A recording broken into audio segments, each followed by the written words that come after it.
En el año 1995, Silvia Rogetti se trasladó a vivir a Neuquén. Silvia no está hoy.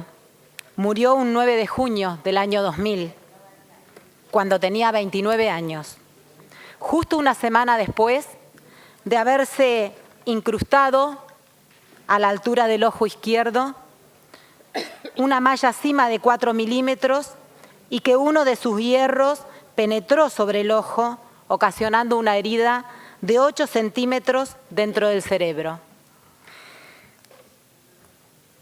Esa malla cima se encontraba en la escuela número 197, escuela que hoy lleva su nombre en homenaje a ella y al haber entregado la vida dando clases.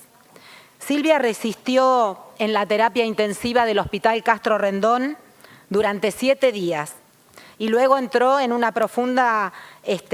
profundo coma irreversible a las 15 horas de aquel día. 6 de sus órganos fueron donados, como ella lo había decidido antes, y seguramente hoy le han dado vida a unos cuantos seres humanos.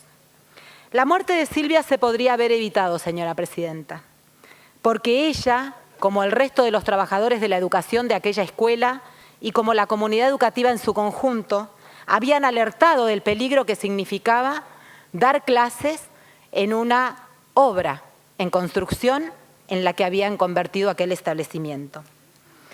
Era incompatible dar clases con esa obra. Hicieron desde el primer día de clases denuncias, notas y pedidos porque no se podía trabajar allí y no se podía enseñar y aprender.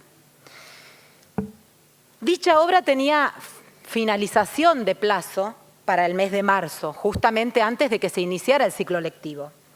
Pero ni los funcionarios del Consejo Provincial de Educación ni el Ministerio de Obras Públicas cumplieron con la responsabilidad de garantizar esa fecha de culminación.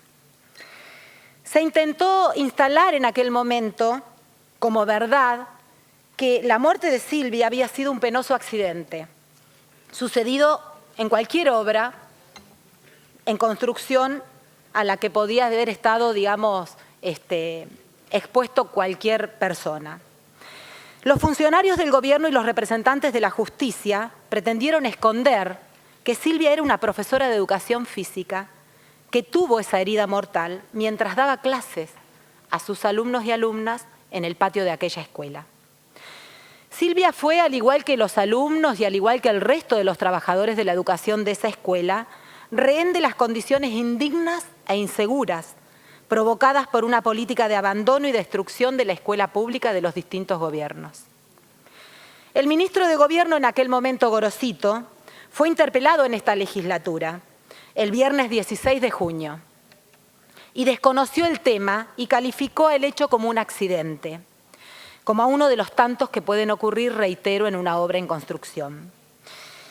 La subsecretaria de Educación en aquel momento, Graciela Carrión de Crestía, guardó silencio durante varios días y recién el día 17 de junio, en una nota en Canal 7, se refirió al tema diciendo que la responsabilidad era de Obras Públicas.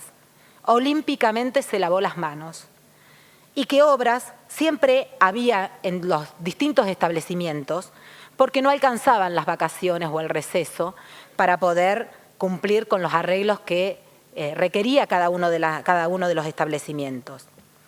Lo que no dijo la subsecretaria de Educación en aquella nota es que esa obra se debía hacer durante las vacaciones y que había estado absolutamente parada en los meses de enero y febrero.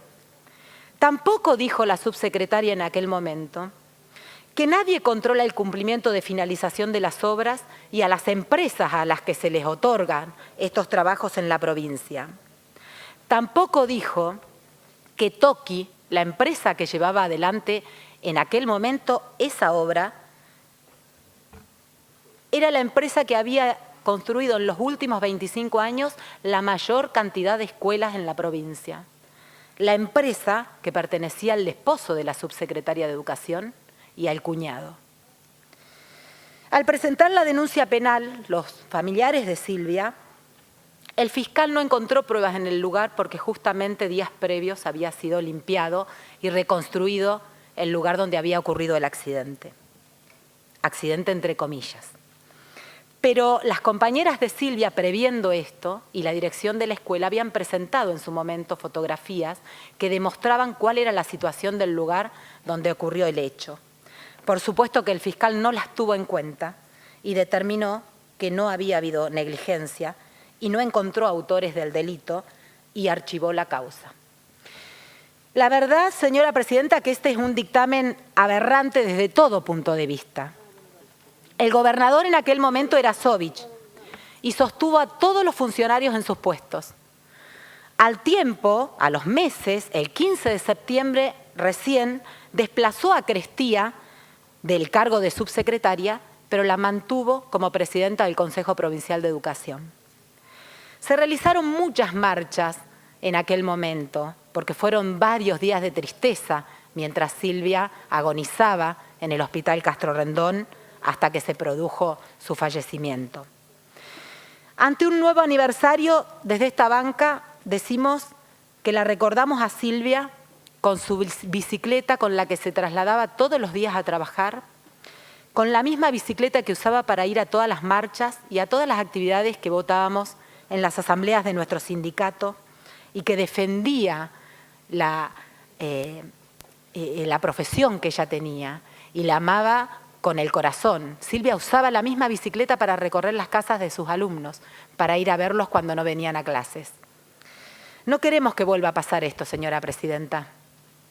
No queremos que los funcionarios negligentes, a quienes no les importa la vida del conjunto de la comunidad y a quienes no les importó la vida de Silvia Rogetti, sigan impunemente sin haber sido enjuiciados y condenados. Tampoco queremos que las empresas tengan manos libres para hacer lo que quieran en ningún lugar de la provincia sin garantizar las condiciones de seguridad e higiene que se deben tener en cualquier lugar de trabajo, pero sobre todo en las escuelas, donde se educa, donde se aprende. No nos olvidamos de Silvia Rogetti y exigimos justicia y condena a todos los responsables.